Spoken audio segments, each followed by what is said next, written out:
Hello there and welcome to another VG Tale. As you can see right now, my hair is disheveled. I'm not looking exactly my best in the forehead region, and overall I'm actually just kind of plain dirty right now. There's a reason for that. I just got off of a work shift in a warehouse, and so I'm actually here to answer a specific question from Game-A-Lot Studios. Game-A-Lot Studios writes, coming from someone of a similar route, I do game content for an Australian-based gaming channel. Shout out to Aussie Gaming, TM. But the problem is that we have the content and the consistency, but the views, they do just not seem to come. More specifically, the thirst for feedback doesn't come. I guess my question to you, from one struggling heart to another, is what keeps you going and what gives you the drive to keep making quality content when it seems to fall on deaf ears? Well, my friend, this VG Tale is made specifically for you and your buddies. Now, obviously, this is not your typical VG Tale, but it is still video game related, so let me tell you my tale, because this YouTube channel has been around for a long time. And of course, it is all video game related, so here's what it is. You want to know, pretty much, getting feedback is one thing that you really want to know. Is without getting it, you're not really sure what you should be doing in some ways, is how I'm taking it. And then on top of that, what gives the drive? So you want to know about feedback and drive. Well, feedback will come from your dedicated fan base. Sometimes you have dedicated fans who almost never leave a comment, and it's totally okay. In the past, when we hit our 350 subscriber video, there was one person who, we did a giveaway. And of course, it was a giveaway, so of course, a person spoke up and said, hey, I left a comment, probably because they want to win. But that person has genuinely been subscribed for a very, very long period of time. And it wasn't even advertised as a contest inside the video. Nothing in the title said anything about it. So, the person was there just to celebrate our achievement. It just happened to be that there was a contest inside as well. A person even specifically said, I don't know if the same one or another, because we got several comments at that milestone. We were happy with that milestone. Why 350? I don't remember anymore. But we were happy with it. And I think it was originally supposed to be for a 300 subscriber milestone, but I digress. Basically, we said in the video, thank you so much. We would love feedback from you guys, because we know that there's a lot of you who are silent, who watch our videos because we're getting the views, the subscriber count is getting higher. So what do you have to say?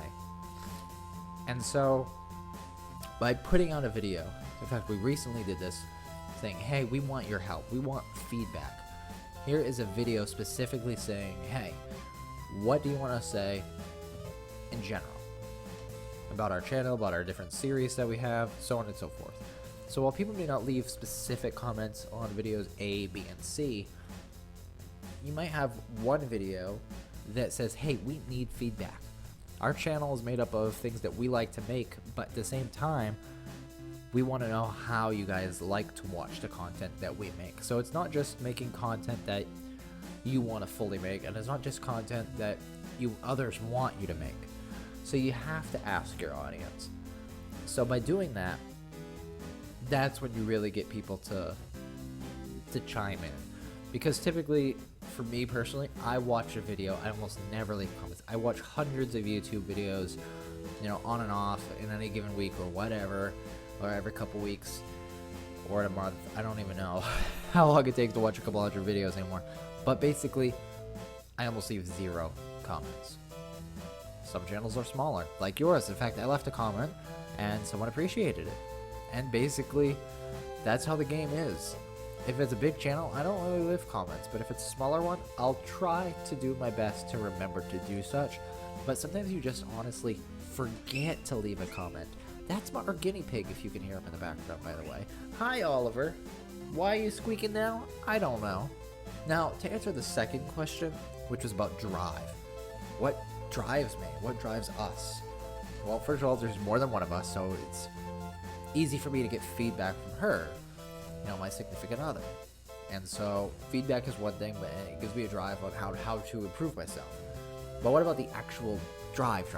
The drive to actually make the content in the first place.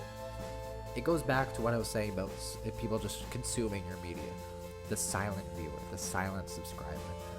And it's just all about, knowing that they're there.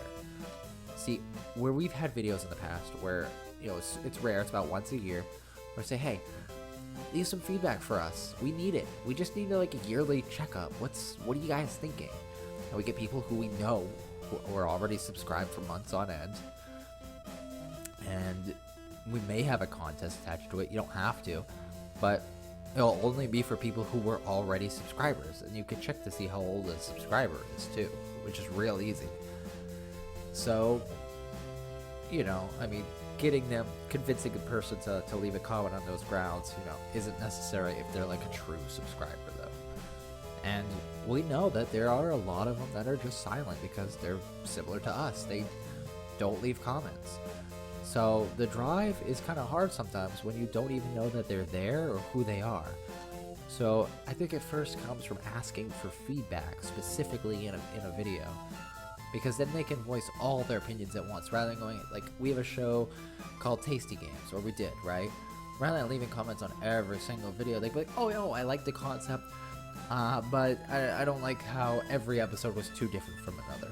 Things like that. It gives them an actual place to, like a forum, in order to do a blanket statement about how they feel. Things like that. That's why those videos work. And because of those videos, that we know, like, oh, these people subscribed. How long have they been subscribed? I think I'll go check that. And it's actually quite easy for us too, because we actually save all of our emails from when people subscribe. We get email notifications, so I can literally just start typing in their name, and I'm like, oh, there it is. There's the email. It was 8 months ago. They've been subscribed that long. I just do it right on my phone, really quick. So that's where the drive comes from, is we know that they're there, they're just silent. So you just have to know that they're there, know who they are, and it really helps that we actually got from one of our fans named Jackson. He sent us 2 fan letters, one of them from when he was in the hospital one time, saying how much he enjoyed our content. That was a big thing for us. We had no idea that our content was that powerful. We're like, how could our little channel be that powerful? And it just is. It just was. Hopefully still is. I mean, without getting that, though, that was such a surprise, such a shock. That's where our drive comes from. For us, is knowing that people out there, they could be in the same boat as Jackson. Some people just don't speak up. And our numbers are going up. It's slow, yes. But one day we know that we'll make it. It's just, for us, it's taking years. Or for others, it could take them months. Is it fair? No.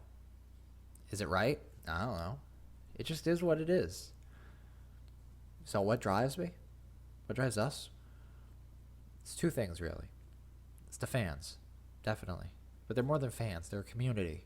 They're friends. They're everything. I mean, you can't just look at them as fans. And the other thing, too, is, of course, what this episode is about. VG Tales, which is video gaming tales, right? Well, our channel is about video games, and we love video games. Grew up with them, still are growing up with them, and will always grow up with them. Gaming is a passion of ours. And making original-based content that no one else is doing, I want to see where it takes us. So drive is just to see, what can I do? So I can look back and say, look what I built. So it's to prove something to myself as well. And it also comes from a love of gaming. So hopefully this has been helpful to you. Game A Lot Studios. I have been Link584. And you know what? This has been a fun video. I like it. Thank you so much for sending that to me. And I hope that you guys do great. And anyone watching this video, Game A Lot Studios makes content, like I said, for an Australian-based gaming channel called Aussie Gaming. Go subscribe if you haven't. And I will see you all both on our channel and their channel as well. Peace out. Hey guys, it's Matt Virgo, and welcome to VG Tales, a series where we tell some stories where video games are involved. I know most of these have a face cam of some sort, but I didn't shower today, so you gotta deal with my voice. So today's story, we're gonna talk about how I had a 2-year relationship because of a mutual Kingdom Hearts love. To protect identities, we're gonna call them nominee, and we're gonna refer to them with gender-neutral pronouns. So let's take a trip back to my junior year of high school where I had to take a gym class. One of my best friends at the time, we can call him Riku, was also in the class and convinced me to take it with him. Riku, being a little bit obsessive, developed a massive crush on